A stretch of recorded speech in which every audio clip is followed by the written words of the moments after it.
नमस्कार, आप देख रहे हैं आईबीसी 24। मैं हूं आप सभी के साथ रचना नितेश और अब वक्त है छत्तीसगढ़ की खबरों का। आज दिन भर धान के कटोरे में जिस मुद्दे को लेकर सियासी उबाल आया, उसकी सुर्खियां और जुर्म की वो खबरें जिनसे रात ही नहीं बल्कि दिन में भी खौफ से भीग गया। लाल आतंक के साथ स्कूल की चौखट में पांव धरते ही संघर्ष की पाठ पढ़ाने वाले मासूमों का संघर्ष, वहीं गायब हुई एक बेटी के मां के दर्द की दास्तान भी आपको सुनाएंगे। छत्तीसगढ़ की कुछ ऐसे ही खबरों की फहरिस्त के साथ हम आपको 5 मिनट में छत्तीसगढ़ की 50 बड़ी खबरों से रूबरू करेंगे। तो चलिए शुरू करते हैं आपका पसंदीदा बुलेटिन, अब छत्तीसगढ़ की बारी।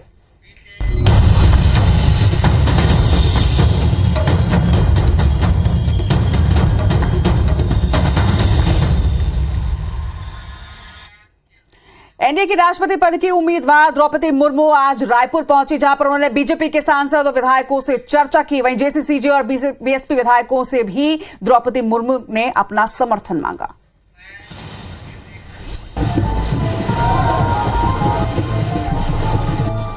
एनडीए की राष्ट्रपति पद की उम्मीदवार द्रौपदी मुर्मू के रायपुर पहुंचने पर भव्य स्वागत किया गया।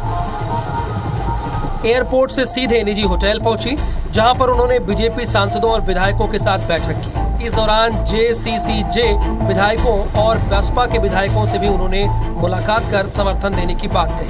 कैसा लगा मैडम छत्तीसगढ़ आपको? छत्तीसगढ़ सबसे बढ़िया। एक अनुसूचित जनजाति बेटी उस सर्वोच्च पद में बैठ रही है जिसमें आज तक बैठे, उसमें मीन में एक मत निकालो।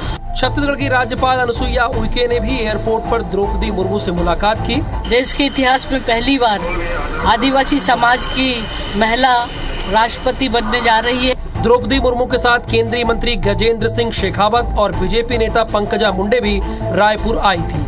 रायपुर में करीब 5 घंटे गुजारने के बाद द्रौपदी मुर्मू मध्य प्रदेश के लिए रवाना हो गयी। एनडीए की राष्ट्रपति उम्मीदवार द्रौपदी मुर्मू के दौरे पर छत्तीसगढ़ में सियासत भी तेज हो गई। उनके दौरे के बीच ही कांग्रेस ने सवालों और आरोपों की झड़ी लगा दी, जिस पर बीजेपी ने भी पलटवार किया। देखिए, राष्ट्रपति चुनाव की तारीख जैसे जैसे नजदीक आ रही है, वैसे वैसे आरोप प्रत्यारोप का दौर भी तेज होता जा रहा है। एनडीए की प्रत्याशी द्रौपदी मुर्मू के छत्तीसगढ़ दौरे पर भी जमकर सियासी बयानबाजी हुई। इसकी शुरुआत कांग्रेस के राष्ट्रीय सचिव राजेश तिवारी की ओर से जारी एक बयान से हुई है। उन्होंने 10 सवालों की सूची सामने रखते हुए सवाल किया है कि क्या वो केंद्र सरकार की आदिवासी नीतियों का विरोध करेंगी। छत्तीसगढ़ में पेशा कानून जो लागू हो रहा है, उसके संबंध में केंद्र सरकार द्वारा जो बाधाएं पैदा की जाती है, उसके संबंध में उनका क्या बोलना है, क्या वे उससे सहमत हैं। कांग्रेस नेता के आरोपों पर बीजेपी के दिग्गज नेताओं ने पलटवार किया है। उसमें मीन में एक मत निकालो, किंतु परंतु मत करो।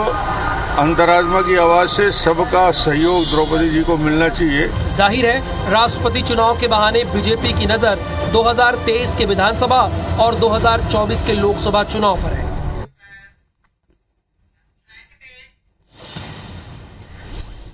रेलवे बोर्ड चेयरमैन के दौरे और आश्वासन के बाद एसईसीआर की बंद ट्रेनों को पटरी पर लाने की कवायद जो है वो शुरू हो चुकी है। वहीं जोन से डिमांड और आवश्यकता के लिहाज से प्रस्ताव बनाकर रेलवे बोर्ड को भेजा जा रहा है।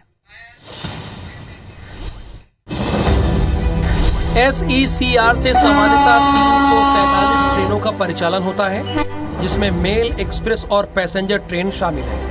लेकिन बीते 3 सालों से जोन की करीब 77 ट्रेनें बंद पड़ी हुई हैं। कोरोना काल के बाद से इन ट्रेनों को अब तक दोबारा शुरू नहीं किया गया है। यही नहीं, इसके अलावा 60 से ज्यादा ट्रेनें अलग अलग कारणों से रद्द हैं। बीते दिनों रेलवे बोर्ड चेयरमैन के दौरे के दौरान सांसद, विधायक समेत रेलवे नागरिक जन संघर्ष समिति ने मुलाकात कर रद्द और बंद ट्रेनों को फिर से शुरू करने की मांग की थी। वर्तमान में कोरोना के बाद क्रमशः ट्रेनों की संख्या बढ़ती गई और अभी बढ़ती ही रही है। अभी वर्तमान में 266 ट्रेनें कुल चल रही है, जिसमें 146 मेल एक्सप्रेस ट्रेनें हैं। रेलवे बोर्ड चेयरमैन ने जल्द ट्रेनों को रीस्टोर करने का आश्वासन दिया था। डिमांड के मुताबिक रेलवे बोर्ड को प्रस्ताव भेजा गया। उम्मीद जताई जा रही है कि आने वाले दिनों में बंद ट्रेनें फिर से रीस्टोर कर दी जाएंगी।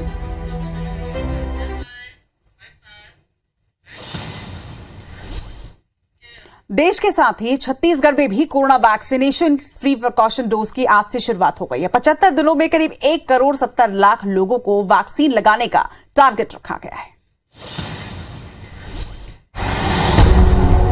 लोगों में ये उत्साह कोरोना वैक्सीन के प्रिकॉशन डोज लगवाने का है।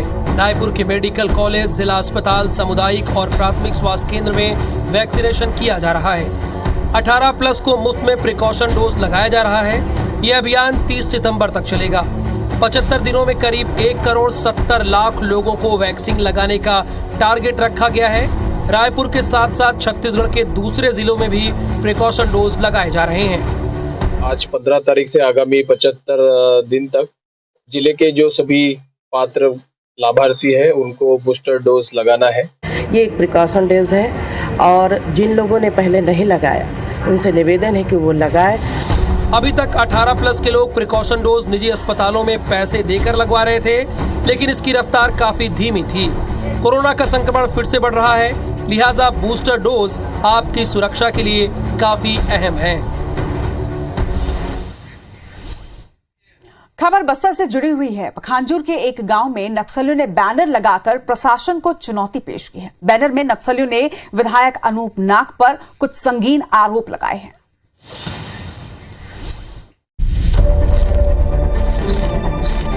लाल रंग के इन बैनरों को देखिए, ये नक्सलियों की ओर से प्रशासन को दी गई चुनौती है। लाल रंग के बैनर पर सफेद स्याही से बैनर में विधायक अनूप नाग को आदिवासी विरोधी बताया गया है। साथ ही उन्हें माइंस मालिक का एजेंट भी कहा गया है।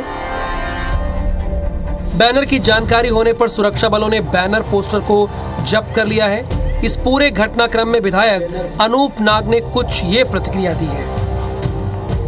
बैनर टांगा गया है जिसमें मेरे संबंध में कुछ गलत उल्लेख किया गया है कि उद्योग घराना माइंस के बारे में और ये सब स्थापित किए हुए उद्योग धंधे भारतीय जनता पार्टी की सरकार उस समय की सरकार के द्वारा किया गया है। वहीं दूसरी ओर मामले को गंभीरता से लेते हुए प्रशासन ने विधायक अनूप नाग की सुरक्षा बढ़ा दी है।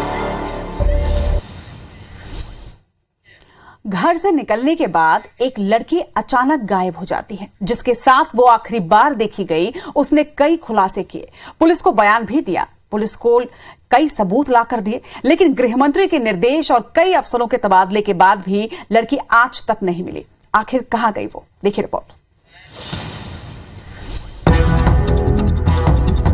अफसर और मंत्रियों की चौखट पर फरियाद लेकर घूम रहे ये वो परिजन हैं जिन्हें लापता हुई बेटी की तलाश है। दरअसल दुर्ग के मोहन नगर से बिंदेश्वरी गंधर्व नाम की एक युवती रहस्यमय तरीके से लापता हो गई। उसे आखिरी बार अभिषेक तुरकर उर्फ सोनू के साथ देखा गया था। सोनू ने थाने में ये बयान दिया था कि 4 युवकों ने उसके सामने लड़की का अपहरण किया है। पूछताछ के बाद पुलिस ने रेलवे स्टेशन के सीसीटीवी फुटेज जब्त कर जाँच शुरू की।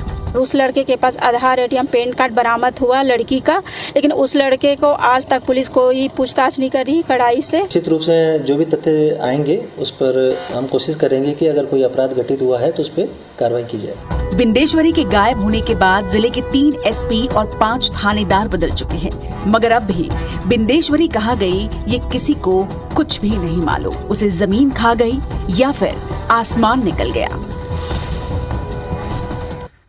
इधर रायगढ़ जिले में केंद्र सरकार के पीएम आवास का बुरा हाल है। जानकर हैरत होगी कि जिले के 10,500 आवास राज्यांश नहीं मिलने की वजह से बीते 4 सालों से अटके हुए हैं। रायगढ़ में केंद्र की महत्वाकांक्षी प्रधानमंत्री आवास योजना अपने लक्ष्य से पीछे चल रही है। हितग्राहियों को मकान बनाने के लिए दूसरी तो किसी को तीसरी किस्त तक नहीं मिली। जिले के 10,500 आवासों का सरकार से राशि न मिलने की वजह से काम रुका हुआ है। ऐसे में लोग सरकारी दफ्तरों के चक्कर काटने पर मजबूर हैं। पूरे मामले पर बीजेपी ने राज्य सरकार पर योजना के प्रति गंभीर नहीं होने का आरोप लगाया है। पूर्ववर्ती भाजपा शासन के समय में जिनके मकान स्वीकृत हुए थे उनकी राशि का आवंटन रोक दिया गया है। बहुत ही दुर्भाग्यजनक बात है। अधिकारियों का कहना है कि कोरोना की वजह से हितग्राहियों को राशि आवंटन में देरी हुई है। 8,487 लोगों को पहला किस्त दिए हैं, बाकी लोगों को कार्य पूर्णता के आधार पर द्वितीय और तीसरी किस्त देने की प्रक्रिया जारी है। प्रधानमंत्री आवास योजना के तहत केंद्र सरकार की ओर से 60% और राज्य सरकार की ओर से 40% का राज्यांश दिया जाता है। अक्षर ज्ञान देने के लिए सरकारी स्कूलों की चौखट तक बच्चों को लाने सरकार कई जतन करती है, मगर सरकारी स्कूलों की हालत क्या है ये देखना है अगर, तो आपको बस्तर के पखांजूर से आई इस रिपोर्ट को देखना चाहिए, जहां पर पूरे मिडिल स्कूल में सिर्फ एक ही टीचर है और जिसके कंधे पर 3 क्लास की जिम्मेदारी है और स्कूल की दीवारें भी जैसे इन जिम्मेदारियों के बोझ से टूट रही हैं। छत पक्की तो है मगर टूटी हुई और कच्ची से गई गुजरी। बारिश का पानी आता है, लिहाजा ईंटें दबाकर नीले रंग की तिरपाल डाली गई है। जगह जगह प्लास्टर उखड़ रहे हैं और जमीन में मिट्टी नजर आती है। ये तस्वीरें बस्तर के पखांजूर इलाके के मिडिल स्कूल कूटनी की है, जहां 3 कक्षाओं में 42 बच्चे पढ़ते हैं, लेकिन पिछले 7 साल से यहाँ सिर्फ एक ही शिक्षक है। जर्जर भवन में जान हथेली पर लेकर पढ़ाई के लिए आते हैं, लेकिन टीचर एक ही है, लिहाजा अक्सर पढ़ाई के बिना ही वे लौट जाते हैं। यहाँ की जो बिल्डिंग है बहुत जर्जर स्थिति में है। यहाँ पर प्रत्येक साल स्कूल के छत में हम लोग तालपत्री छाते हैं। बारिश के मौसम में हर रोज स्कूल की छत, दरो दीवार और फर्श भीगकर कीचड़ हो जाता है। ऐसे में जान हथेली पर लेकर पढ़ाई के लिए आने वाले छात्रों को इतने संघर्ष के बाद भी कितना ज्ञान मिलता है, आप खुद ही समझ सकते हैं। छत्तीसगढ़ के कई इलाकों में मूसलाधार बारिश का सिलसिला रुकने का नाम नहीं ले रहा है। लगातार हो रही बारिश की वजह से यहां बाढ़ जैसे हालात हैं। बस्तर के साथ साथ अब मध्य छत्तीसगढ़ में बारिश का रौद्र रूप देखने को मिल रहा है। लगातार हो रही बारिश से कई इलाकों में बाढ़ के हालात निर्मित हो गए हैं। सुकमा के पोलमपल्ली में उफनते नाले को पार करने का ये खौफनाक वीडियो सामने आया। वहीं कोंडा में शबरी नदी का बैकवाटर गांव में घुस रहा है। बात बीजापुर की करें तो यहाँ पिछले 14 दिनों से मूसलाधार बारिश का सिलसिला जारी है, जिससे तारलागुड़ा इलाके में चारों ओर तबाही का मंजर है। कलेक्टर और स्थानीय विधायक ने बाढ़ प्रभावित इलाके का दौरा किया। बिलासपुर में भी शुक्रवार को झमाझम बारिश हुई। 1 घंटे की बारिश में ही शहर का स्मार्ट रोड व्यापार विहार लबालब हो गया, जिससे लोगों को भारी परेशानी का सामना करना पड़ा। इधर महासमुंद में रुक रुक कर हो रही बारिश से हाउसिंग बोर्ड कॉलोनी में घर खरीदने वालों की मुश्किलें बढ़ गई हैं। कवर्धा में लगातार हो रही बारिश से पंडरिया का हरी नाला उफान पर है, जिससे बिलासपुर कवर्धा मार्ग बंद हो गया है। बारिश का ये सिलसिला अगर नहीं थमा तो आने वाले दिनों में हालात बद से बदतर हो जाएंगे।